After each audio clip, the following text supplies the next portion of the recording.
Baik Bapak Ibu Saudara yang dimuliakan Allah, seperti biasa dengan saya kita kajian kitab Hadaikul Haqaiq, taman-taman yang berbicara tentang hakikat ya. Salah satu ilmu hakikat, hakikat itu artinya inti dari semua yang kita cari, disebut dengan hakikat ya. Satu akar kata dengan hak, tapi ini mubalaghahnya. Mubalaghah itu artinya yang lebih, yang benar-benar hak, yang benar-benar real. Nah, berdasarkan warisan ulama-ulama kita terdahulu, ulama terdahulu kalau di bahasa Arab kan disebut ulama salaf ya. Meskipun sekarang orang berdebat mengenai istilah salaf, kita tidak pentingkan masalah perdebatan itu. Kita ngaji aja kitabnya mereka. Nah, nanti kita akan paham bagaimana warisan kerohanian yang mereka berikan kepada kita. Ini berdasarkan ayat. Jadi kita akan membahas bab kedua di kitab ini yang berjudul Al-Mujahadah. Jadi ada jihad, ada mujahadah. Apa bedanya? Kalau jihad itu berjuang secara fisik. Kalau mujahadah dia bermula dari dalam diri tapi berefek kepada fisik. Maka mujahadah itu ada proses kerohanian ketika orang berjuang. Sama-sama artinya berjuang, namun mujahadah lebih diartikan bazlul juhd, mengerahkan keseriusan dalam beramal, disebut dengan mujahadah. Alhamdulillah untuk subuh Bapak Ibu ini sudah boleh disebut mujahadahnya lolos. Alhamdulillah ya. Tapi untuk sholat witirnya udah lolos belum? Ya. Apa kata Nabi? Autiru ya ahlal Quran. Hadis Imam Tirmizi, hadis sahih.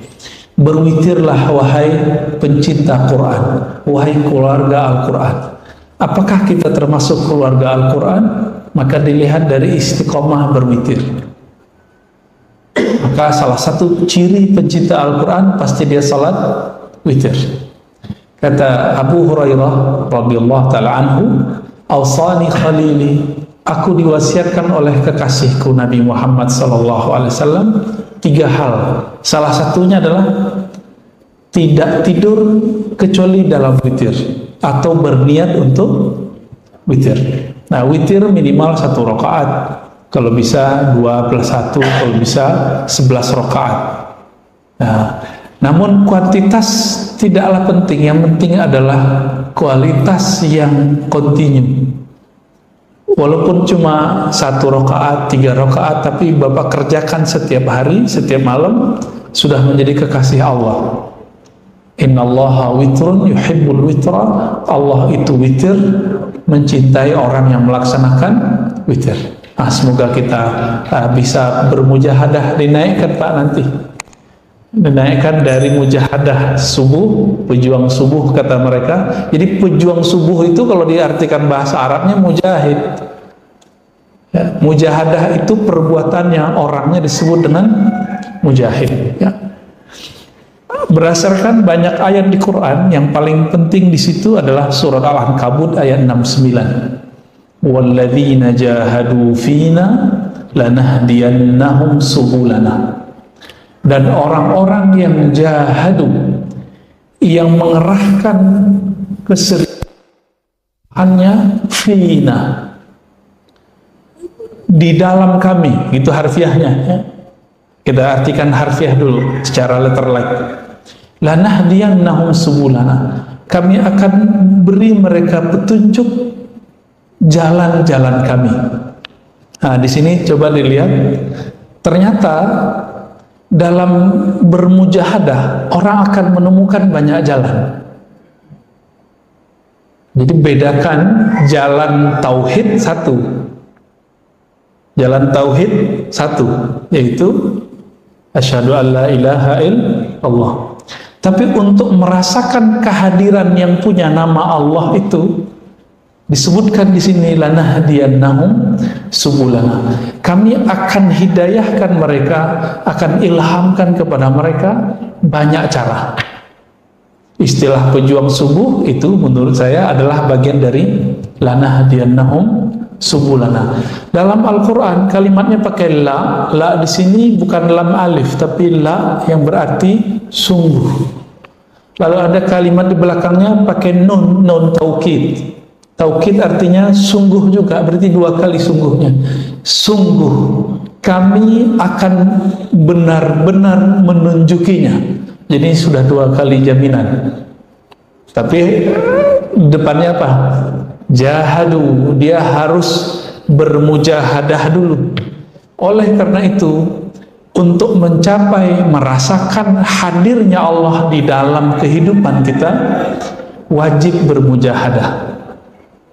Jadi nggak boleh kita mikir tar aja deh tua, nggak bisa Pak.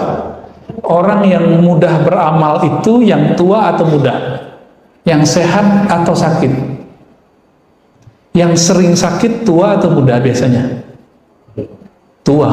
Maka mumpung masih muda Bapak Ibu, mumpung masih sanggup datang ke masjid, coba mujahadahnya ditambah, keseriusannya ditambah. Di dalam hadis Imam Bukhari, ketika para sahabat berbagai macam mendefinisikan jihad, ya, apa kata Nabi? Al-mujahidu man jahada hawa. Hadis ini sahih. Mujahid hakiki itu yang berusaha bersungguh-sungguh melawan hawa. Apa arti hawa? Kecenderungan negatif yang ada dalam nafs. Nafs artinya jiwa. Jadi kita ini kalau nggak ada syaitan, bakat kita sudah buruk. Bakat dari siapa itu? Dari nafs. Maka Bapak coba lihat, awal ketemu orang kita udah mulai suuzon, benar nggak? Ketemu pertama, wah ini kayaknya orang aneh nih gitu. Ada bisikan-bisikan nafsi ya namanya, bisikan-bisikan dari dalam diri yang tidak baik. Nah, mampukah kita kemudian menyampingkan itu? Nah, ini berarti dia berhasil melawan hawanya. Hawanya badan kalau sudah letih ngapain? Tidur. Kalau sudah malam ya tidur. Nah, puncaknya ngantuk itu jam 2, jam 3, benar nggak? Itu kalau kita bangun, walaupun misalnya buang air kecil, mohon maaf, kita pengen tidur lagi, saking dinginnya. Maka hawanya badan ini pengen tidur. Waman jahada, di situ orang yang sanggup melawan keinginan tidurnya, lalu menyisihkan waktu sejenak 15 menit, 10 menit untuk bersama Allah Ta'ala. Ini orang kalau bisa mengalahkan dirinya, baru bisa mengalahkan musuh yang fisik. Nah, sekarang kan terbalik, orang baru ngaji tentang Islam langsung belajar jihad, padahal dia belum belajar mujahadah. Tahajudnya belum jalan, mau jihad ke laut Pak, ya. Orang belum istiqomah dalam berjamaah, belum istiqomah ngaji, terus diajak jihad, nanti mati konyol. Jihad melawan emosi. Ali bin Abi Thalib dalam riwayat yang sahih itu ketika bertarung itu beliau hampir nggak pernah kalah. Ketika beliau itu hendak mau menebas leher si musuh, beliau itu nunggu orangnya bersyahadat apa enggak. Ternyata orang itu meludahi Ali bin Abi Thalib.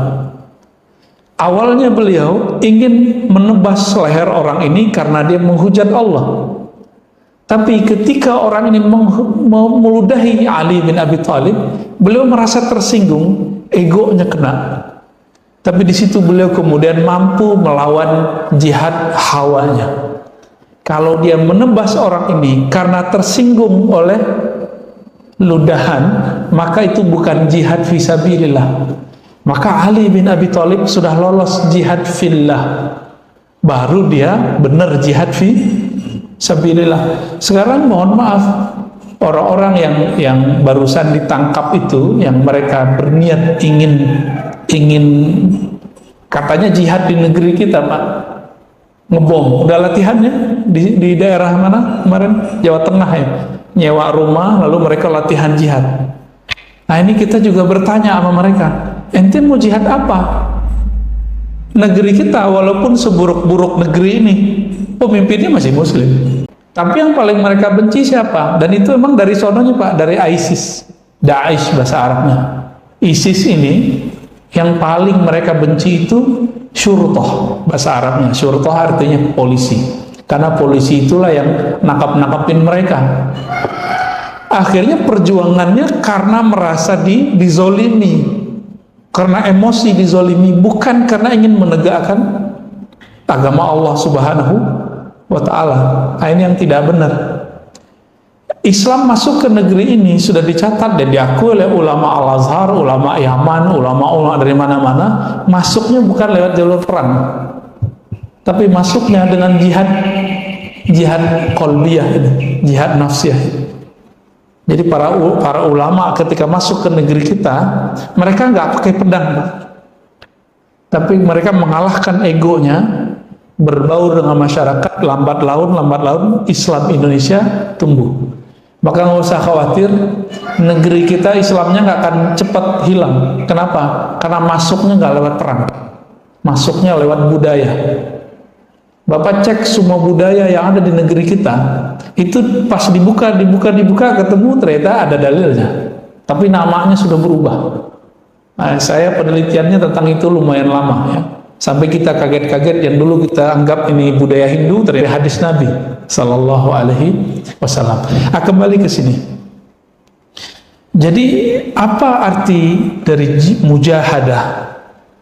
Mujahadah itu kesungguhan seorang hamba melawan dorongan dirinya untuk melakukan keburukan.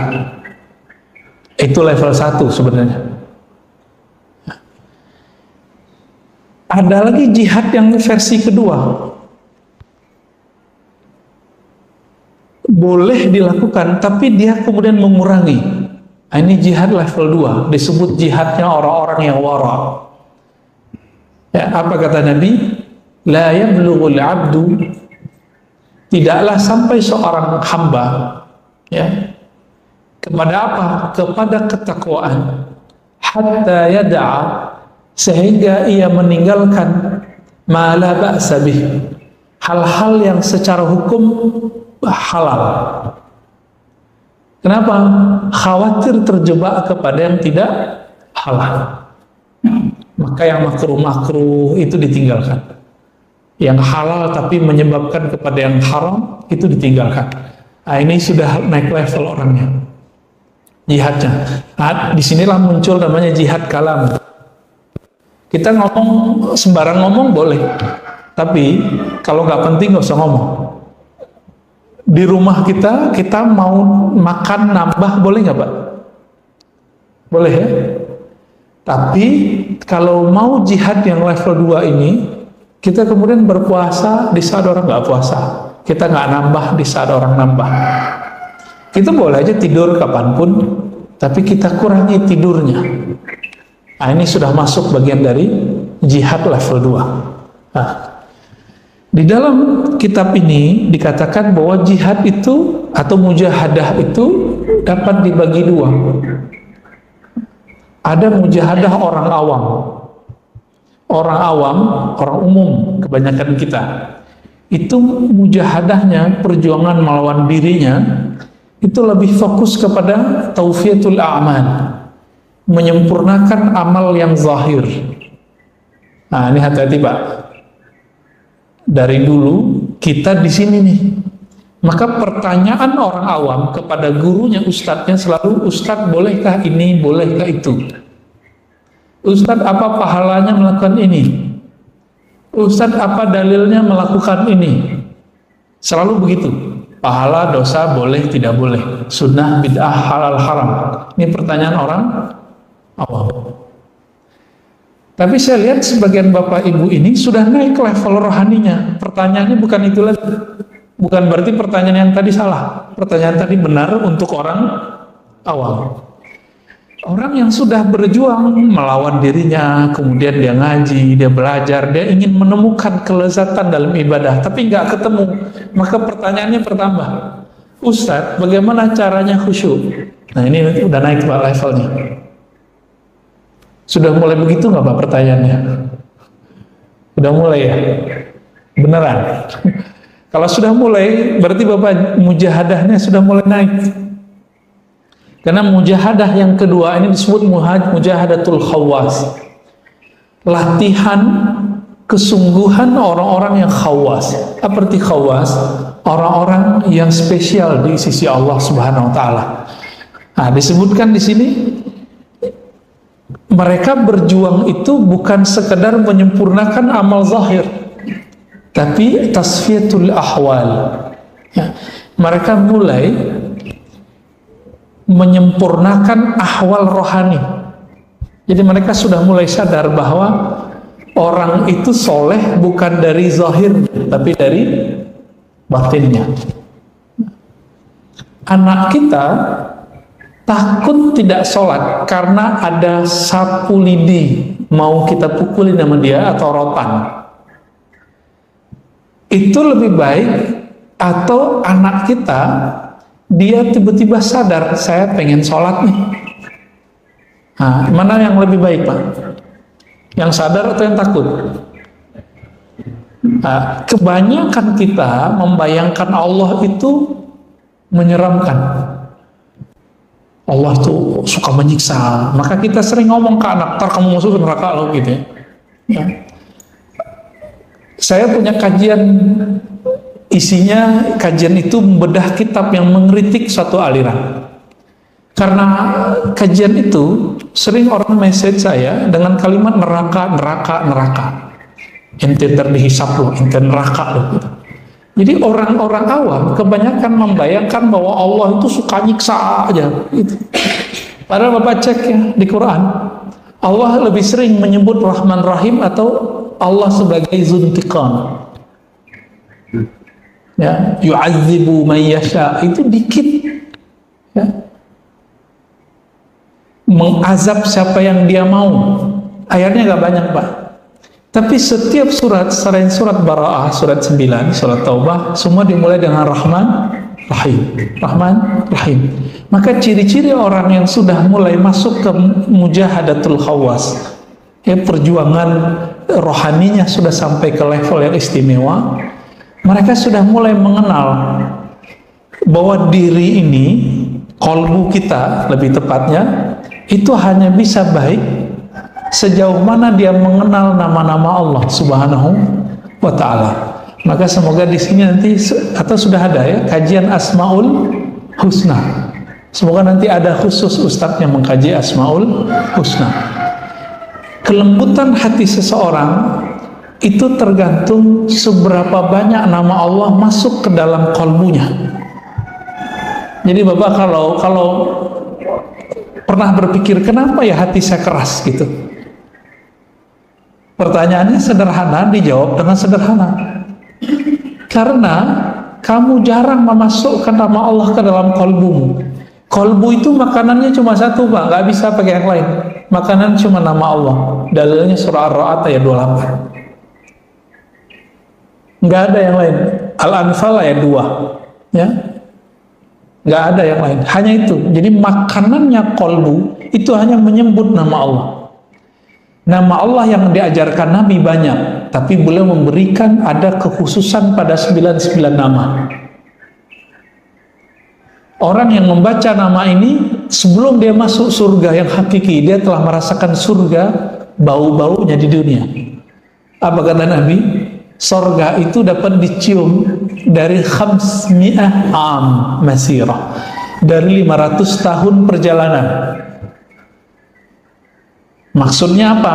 Semenjak kita di dunia kita sudah bisa mencium surga. Dalilnya apa lagi? Setelah dalil yang ini yang Nabi katakan, idza marartum bi riyadil jannah farta'u. Jika engkau melewati kebun-kebun surga, maka petiklah. Berarti udah ada kebun surga Pak di sini. Ini kabar gembira saja. Ketika Bapak Ibu Saudara yang melakukan Allah merasa tertarik dengan kajian, dengan zikir, berarti sudah mulai mencium bau surga. Betah kalau duduk. Aslinya kita duduk lama begini betah nggak Pak?